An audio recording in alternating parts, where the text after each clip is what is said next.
শ্ৰীযুত পীযুষ হাজৰিকা ডাঙৰীয়া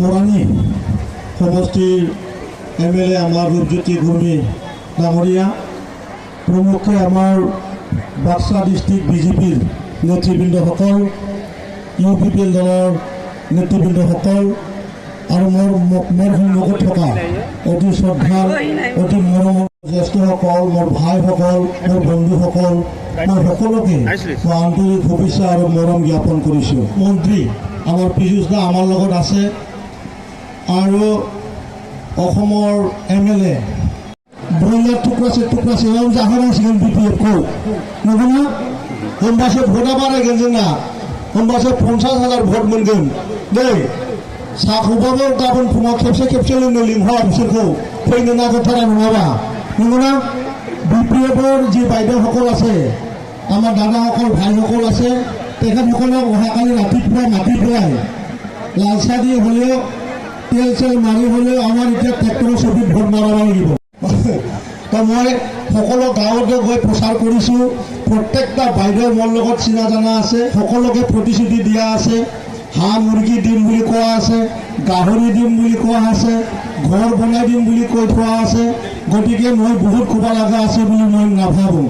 গতিকে আমাৰ পীযুষ দা আমাৰ লগত আছে, তেখেতে আমাৰ নিৰ্বাচনী প্ৰচাৰ কৰিব। সকলোৱে যেন ধুনীয়াকৈ শুনে আৰু দাদাৰ কথাটো যেন বেছিছে বেছি প্ৰচাৰ কৰিব বুলি আশা ৰাখি মই মোৰ চমু বক্তব্য ইমানতে সামৰি মাৰিছোঁ। ধন্যবাদ। সকলোকে নমস্কাৰ জনাইছোঁ দেই। সকলো ভালে আছে? ইয়াত বিহু হ'লনে নাই?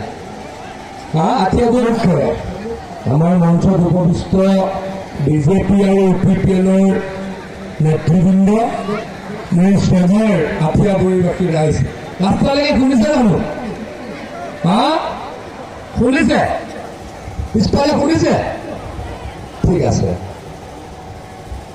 আৰু দুদিন পাছত ন, আজিৰ দিনটোতো গ'লেই, কাইলৈ আৰু পৰহি 5 দিন এখন কি আছে? ইলেকশ্যন আছে। কিন্তু আমি কোকৰাঝাৰত বিজেপিয়ে খেলা নাই ইলেকশ্যন, হয়নে? আমি কাক খেলাইছোঁ? আমি কোনে খেলিছে ইয়াতে? আমাৰ জয়ন্ত বসুমতাৰী। কি পাৰ্টি? UPPL, হয়নে নহয়? আৰু চিনটো কি? ট্ৰেক্টৰ। চিনটো হৈছে ট্ৰেক্টৰ। আপোনালোকে সকলোৱে জানে যে আজি অসমৰ মুখ্যমন্ত্ৰী ডক্টৰ হিমন্ত বিশ্ব শৰ্মা ডাঙৰীয়া, আৰু হিমন্ত বিশ্ব শৰ্মা ডাঙৰীয়া মুখ্যমন্ত্ৰী হওঁতে UPPLে আমাক সহায় কৰিছে। গতিকে মই সকলোকে অনুৰোধ কৰিছোঁ, যিসকল ব্যক্তিয়ে নৰেন্দ্ৰ মোদী ডাঙৰীয়াক ভাল পায়, যিসকল ব্যক্তিয়ে হিমন্ত বিশ্ব শৰ্মা ডাঙৰীয়াক ভাল পায়, তেওঁলোকে কাক ভোট দিব? কাক ভোট দিব? ট্ৰেক্টৰক ভোট দিব, হয়নে? আৰু জয়ন্ত বসুমতাৰী ডাঙৰীয়া আপোনালোক আজি বিত্তীয় পৰিৱেশ সম্পূৰ্ণ সলনি হৈ গ'ল। আজিৰ পৰা 9 বছৰ আগলৈকে বিত্তীয় পৰিৱেশ ভয়াৱহ আছিল। ইয়াতে অকল হত্যা হৈছিল, হিংসা হৈছিল, অপহৰণ হৈছিল, ভাতৃঘাতী সংঘৰ্ষ হৈছিল আৰু মানুহৰ জীৱন বিপদগ্ৰস্ত হৈছিল। এনেকুৱা পৰিৱেশ হৈছিলে, দূৰলৈতো বাদেই দিয়ক, আমাৰ ঘৰৰ কোনোবা ল'ৰাটো যদি বৰ্মালৈকেও গৈছে, ঘূৰি আহি নোপোৱালৈকে মাক দেউতাকৰ চিন্তা হৈ আছিল, হয়নে নহয় কওক? হয়নে নহয় কওক? এইটো কাৰ বিৰোধ হৈছিলে? এইটো BPF আৰু কংগ্ৰেছৰ বিৰোধ। BPF আৰু কংগ্ৰেছৰ যেতিয়া চৰকাৰ আছিল, তেতিয়া চৰকাৰ নাছিল, তেতিয়া আছিলে জংগল ৰাজ। মানুহৰ কোনো তেতিয়া মাত মাতাৰ অধিকাৰ নাছিল, আৰু চাৰিওফালে হত্যা, হিংসা আৰু ভাতৃঘাতী সংঘৰ্ষ আছে।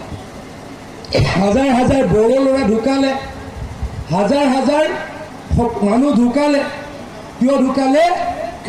কিছু কেইজনমান ব্যক্তিৰ ক্ষমতাৰ কাৰণে মানুহক হত্যা কৰিলে, আৰু বেলেগ মানুহক হত্যা কৰিলে, আৰু নিজে ক্ষমতাত বহিলে। ক্ষমতাত বহি BPFৰ কাৰণে কাম নকৰিলে, ইমান বেয়া শাসন কৰিলে জংগল ৰাজ কৰিলে মানুহে BPF-ক অঁতৰাই পঠাবলৈ বাধ্য হ'ল আৰু UPPL বিজেপিৰ চৰকাৰ হ'ল। আজি BTR চৰকাৰখন কোনে চলায়? BTR চৰকাৰ মুৰব্বী কোন? প্ৰমোদ বড়ো ডাঙৰীয়া। প্ৰমোদ বড়ো ডাঙৰীয়া কাৰ লগত চৰকাৰ চলে? বিজেপিৰ লগত, হয়নে নহয়? আৰু অসমত আমি কাৰ লগত একেলগে চলাওঁ?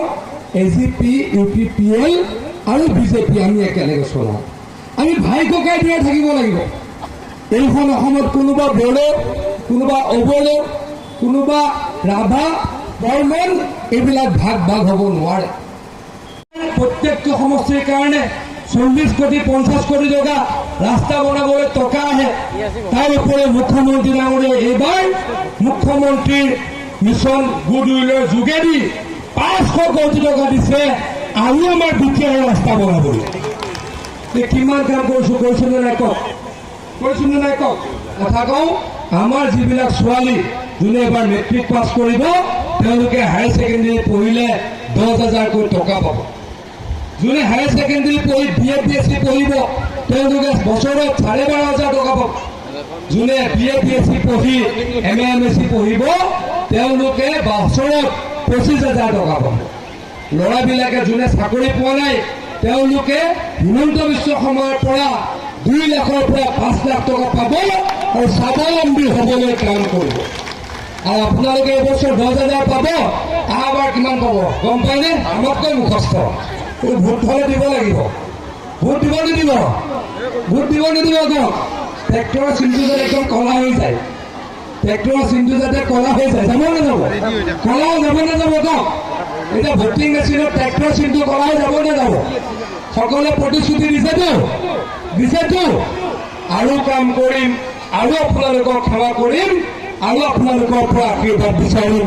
এইখিনিকে কৰি বক্তব্য সামৰিছো। ধন্যবাদ। জয় হিন্দ।